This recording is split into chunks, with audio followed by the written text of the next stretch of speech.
This week, some Texas inmates traded their prison garb for graduation caps and gowns and the Bible. A Southeast Texas prison graduated their second class of field ministers.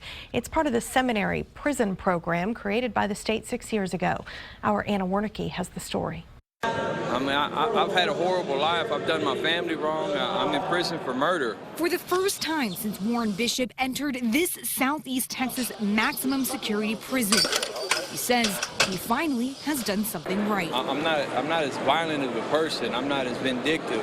Warren Bishop II.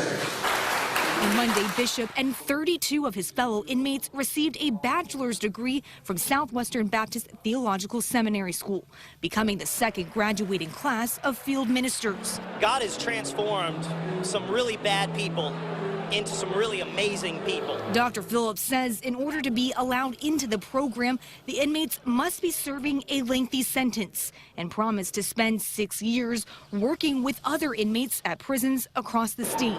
We can either cast them away or we can try to change their lives. Lieutenant Governor Dan Patrick says this is not a get out of jail free card for the inmates.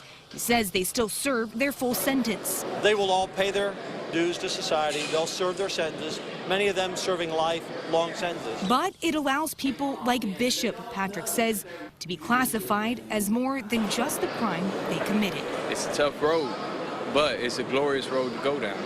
Anna Wernicke, KXAN News. Texas is the second state in the nation to start this type of program. It costs roughly $250,000 per year without a single tax dollar being spent. It's paid for by donations to the nonprofit group called Heart of Texas Foundation.